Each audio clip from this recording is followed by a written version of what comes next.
Magandang hapon sa lahat ng mga kuya at nandito naman po muli tayo at tayo ngayon ay magbibigay ng tip para sa inyo at ito ay talagang kailangan na dapat ninyong malaman at dapat ninyong matutunan. So guys, meron tayo dito sleeve ng lock. Ito, ang tawag dito sleeve ng lock.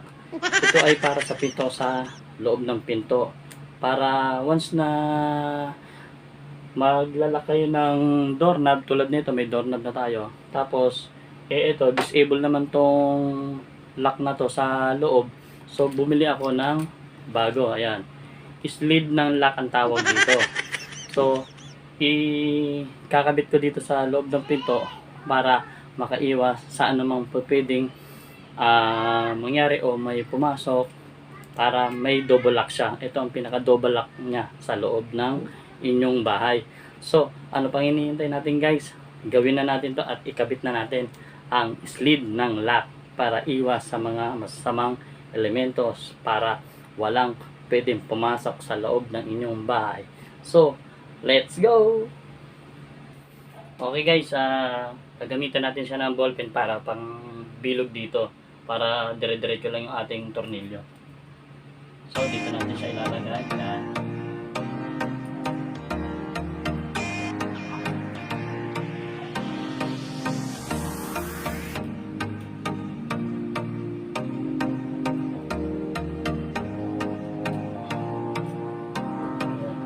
Tapos ang kanyang sukat.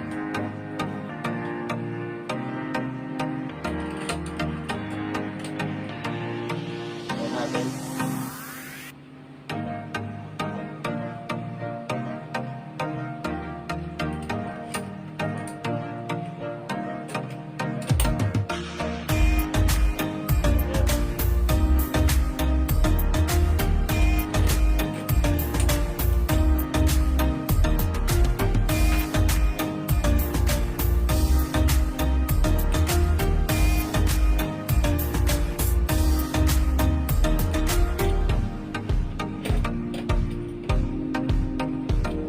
Mabilis to kung meron kayong barena para papunta.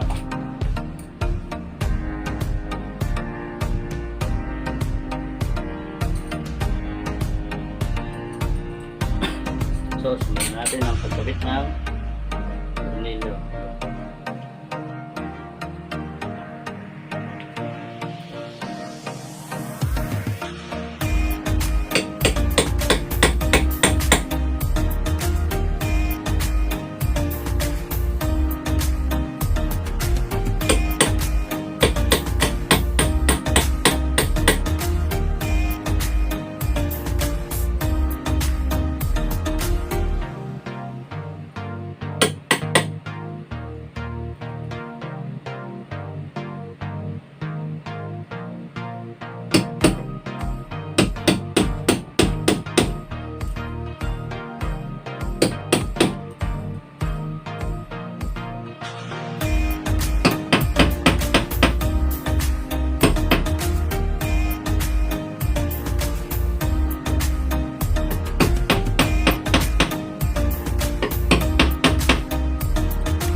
So, ayun guys, at nabutasan na natin, kaya mabilis na yung ating paglalagay ng tornilyo.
So, ayun guys, at natapos na din yung ating paglalagay ng sleeve ng lock sa loob ng ating bahay dito sa pinto. At talagang 100% na tayo ay safety na sa mga nagbabalak na mga pumasok sa loob ng ating bahay. At ayan guys, nakakabit na. So, ayan, tignan nyo. Pakita ko sa inyo guys ha. Ayan guys.